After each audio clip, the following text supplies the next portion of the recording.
दोस्तों स्वागत है आपका आपके अपने चैनल चमत्कारी ज्योतिष में। आज के इस वीडियो में हम बात करेंगे वृश्चिक राशि के लिए नवंबर 2022 का महीना कैसा रहेगा। तो ग्रह स्थितियों के अनुसार महीने के उत्तरार्ध में जब 16 तारीख को सूर्यदेव का गोचर आपके प्रथम भाव में होगा, तो इस दौरान आप अपने कार्य क्षेत्र में पूर्व में किए गए मेहनत का लाभ प्राप्त करने के अधिकारी बनेंगे।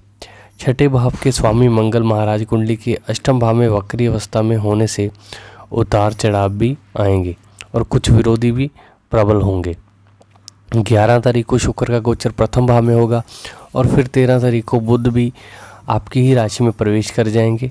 तो व्यापार की स्थितियां और अधिक सुधार होगा और सूर्यदेव 16 तारीख को प्रथम भाव में आकर सप्तम भाव को पूर्ण दृष्टि से देखेंगे। इससे सरकारी क्षेत्र की योजनाएं आपके लिए फायदेमंद साबित होगी। हालांकि बुध, शुक्र, केतु और सूर्य आपके द्वादश भाव में होंगे, राहु छठे भाव में और मंगल महाराज भी बकरी अवस्था में अष्टम भाव में होंगे। हालांकि 11 तारीख को शुक्र और फिर 13 तारीख को बुध के आपके प्रथम भाव में गोचर करने के बाद खर्चों में कुछ अचानक से कमी आएगी और 13 तारीख को सूर्य के साथ प्रथम भाव में आ जाने के बाद भी और भी कम हो जाएगी और इसके बाद भी आपके हाथ में पैसा रुकने लगेगा। बृहस्पति वक्री अवस्था में पंचम भाव में आपके नवम और एकादश भाव को देख रहे हैं, जो नियमित आमदनी और प्रदान करने में अधिक मददगार होंगे। महीने की शुरुआत में छठे भाव में राहु और अष्टम भाव में वक्री अवस्था में मंगल की उपस्थिति आपको वाहन संबंधी समस्याएं दे सकती है। द्वादश भाव में 4 ग्रहों की उपस्थिति होने की वजह से उस पर शनि की दृष्टि होने से आपके आर्थिक खर्च होंगे। तो अब हम विस्तार से चर्चा करते हैं। तो वृश्चिक राशि के जातकों के लिए नवंबर का महीना थोड़ा उतार चढ़ाव से भरा रहने वाला है। इस महीने की शुरुआत में ज़रूर कुछ कमज़ोर हो सकती है, लेकिन महीने के उत्तरार्ध आपके लिए कई महीनों में बेहतर रहने की संभावना है। इस महीने आपको अपने स्वास्थ्य पर ध्यान देना होगा। शादीशुदा जातकों को अपने वैवाहिक सुख में कमी का एहसास हो सकता है। दाम्पत्य जीवन में तनाव बढ़ सकता है। छोटी मोटी यात्राओं के योग बनेंगे। यात्राओं के दौरान सावधानी रखना आवश्यक होगा। तो नवंबर का महीना आपके लिए हर लिहाज से अच्छा रहेगा, चाहे वो आपका परिवार हो, आपका कैरियर हो, चाहे आपकी हेल्थ हो। तो वृश्चिक राशि के जातकों के लिए ये महीना अनुकूल साबित होगा। महीने की शुरुआत में ही आप अपने काम को लेकर काफ़ी सजग नज़र आएंगे और बहुत मेहनत भी करेंगे और आपके द्वारा किए गए प्रयास सफल भी होंगे। आपको नौकरी के सिलसिले में विदेश जाने का मौका भी मिल सकता है। वहाँ पर आप काफ़ी अच्छी स्थिति में रहेंगे और ख़ुद को गौरवान्वित महसूस करेंगे क्योंकि आपके काम की सराहना होगी। महीने के उत्तरार्ध में 16 तारीख को सूर्य का गोचर आपके प्रथम भाव में होगा। इस दौरान आप अपने कार्य क्षेत्र में पूर्व में किए गए मेहनत का लाभ प्राप्त करने के अधिकारी बनेंगे। इससे आपको कार्य क्षेत्र में पद और सम्मान की प्राप्ति हो सकती है तथा आपके कार्यभार में बढ़ोतरी हो सकती है। इस दौरान आपके काम को देखते हुए आपको तनख्वाह में भी वृद्धि प्राप्त होने की अच्छी संभावना दिखाई दे रही है। इस प्रकार ये समय आपके कार्य के लिए अनुकूल रहेगा। छठे भाव के स्वामी मंगल कुंडली के अष्टम भाव में वक्री अवस्था में होने से उतार चढ़ाव भी आएंगे। कुछ विरोधी भी प्रबल होंगे, लेकिन महीने के उत्तरार्ध में जब मंगल महाराज सप्तम भाव में वक्री गति से प्रवेश करेंगे तो उन सभी में कमी आएगी और आप अपने विरोधियों पर जीत दर्ज करने में कामयाब होंगे। यदि आप कोई व्यापार करते हैं तो महीने की शुरुआत कुछ कमज़ोर हो सकती है, क्योंकि सप्तम भाव के स्वामी शुक्र द्वादश भाव में सूर्य, बुध, केतु के साथ होंगे। राहु छठे भाव में विराजमान रहेंगे। हालांकि इस दौरान विदेशी संपर्कों से लाभ होगा।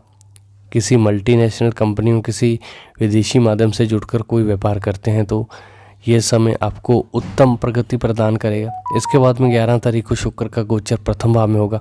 13 तारीख को बुध भी आपकी ही राशि में प्रवेश कर जाएंगे। सूर्यदेव 16 तारीख को प्रथम भाव में आकर सप्तम भाव को पूर्ण दृष्टि से देखेंगे। महीने की शुरुआत काफ़ी कमज़ोर रहने वाली है आर्थिक दृष्टिकोण से, क्योंकि इस दौरान बुध, शुक्र, केतु और सूर्य आपके द्वादश भाव में होंगे। राहु छठे भाव में, मंगल वक्री अवस्था में अष्टम भाव में होंगे। ये समय आर्थिक हानि और विभिन्न प्रकार के बेतहाशा खर्चों में बढ़ोतरी की ओर इशारा कर रहा है। इस दौरान आपको अपनी आमदनी को समव्यय के साथ खर्च करने पर ध्यान देना होगा, नहीं तो आपके खर्च इतने बढ़ जाएंगे कि आपको संभालना मुश्किल हो जाएगा। 11 तारीख को शुक्र और फिर 13 तारीख को बुध के आपके प्रथम भाव में गोचर करने के बाद में खर्चों में कुछ कमी आएगी, जो 16 तारीख को सूर्य के प्रथम भाव में आ जाने के बाद कम हो जाएगी। इसके बाद में आपके हाथ में पैसा रुकने लगेगा, आप उन पैसे का सही इस्तेमाल कर पाने में कामयाब होंगे। इस समय का सही इस्तेमाल करने से आपको आर्थिक तौर पर मदद होगी। व्यापार करने वाले लोगों को महीने के उत्तरार्ध में उत्तम आर्थिक लाभ मिलने के योग बनेंगे, जिससे उनकी स्थिति में सुधार होगा। बृहस्पति वक्री अवस्था में पंचम भाव से आपके नवम भाव और एकादश भाव को देख रहे हैं, जो नियमित आमदनी प्रदान करने में मददगार होंगे और आपके कार्य सफल होंगे। नौकरी पेशा लोगों की भी तनख्वाह वृद्धि होने से आर्थिक स्थिति अच्छी होगी। आपको काफ़ी ध्यान देना होगा अपनी सेहत पर। इस महीने आपका स्वास्थ्य काफ़ी कमज़ोर रहने की संभावना है। महीने की शुरुआत में छठे भाव में राहु और अष्टम भाव में वक्री मंगल की उपस्थिति आपको वाहन संबंधी समस्याएं दे सकती है, यानी कि वाहन चलाते समय दुर्घटना संभावना के योग बन रहे हैं। किसी प्रकार की सर्जरी आदि की संभावना या चोट लगने की स्थिति बन सकती है, इसलिए सावधानी रखें और वाहन सावधानी से चलाएं। किसी से मांगकर वाहन न चलाएं, नहीं तो उससे और ज़्यादा समस्या हो सकती है। द्वादश भाव में 4 ग्रहों की उपस्थिति होने की वजह से और उन पर शनि की दृष्टि होने से भी आर्थिक खर्चे मानसिक तनाव बढ़ाएंगे तथा आपका स्वास्थ्य भी खराब हो सकता है। आपकी स्वास्थ्य समस्याओं को बढ़ाने वाला ये साबित होगा, लेकिन महीने का उत्तरार्ध अनुकूल रहेगा, क्योंकि इस समय बुध शुक्र सूर्य के साथ प्रथम भाव में आ जाएंगे, लेकिन मंगल महाराज सप्तम भाव में वक्री अवस्था में प्रवेश करेंगे और फिर से एक बार स्वास्थ्य को पीड़ित कर सकते हैं। थोड़ा सा आपको ध्यान देना होगा। पंचम भाव में वक्री अवस्था में प्रेम के मामले को बड़ा छाने लगेंगे। आपको एक दूसरे की अच्छाइयों और कमियां नज़र आने लगेंगी।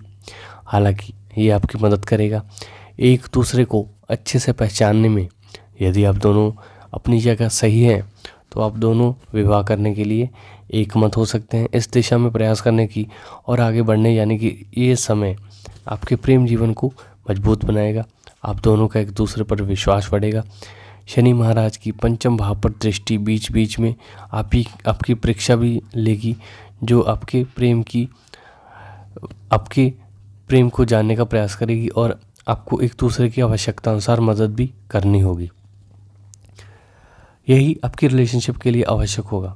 विवाहित लोगों की बात की थी, जो भी मैरिड कपल हैं, जो तो सप्तम भाव के स्वामी शुक्र द्वादश भाव में बुध केतु और सूर्य के साथ विराजमान है। कुंडली के अष्टम भाव में मंगल महाराज हैं और छठे भाव में राहु स्थित हैं। इस प्रकार सप्तम भाव महीने के पूर्वार्ध में पाप कर्तरी योग में होगा, तो जीवन साथी को स्वास्थ्य समस्याएं पीड़ित कर सकती हैं। व्यवहार में कुछ गलत बदलाव आ सकते हैं।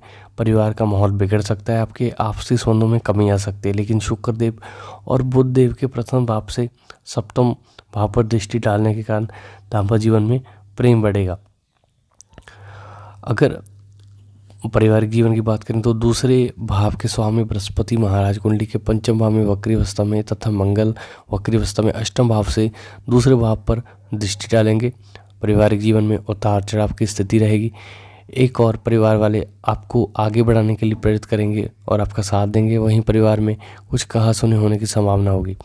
आपको भी अपनी वाणी पर कंट्रोल रखना है, कहीं ऐसा ना हो जाए आप या आपके जीवन साथी द्वारा परिवार के लोगों का कोई अपमान हो जाए, उसके लिए घर में अशांति हो जाए, इसलिए थोड़ी सावधानी बरतें। चतुर्थ भाव पर किसी भी तरह की दृष्टि ना होने के कारण पारिवारिक जीवन में सुख सुविधाएं रहेंगी।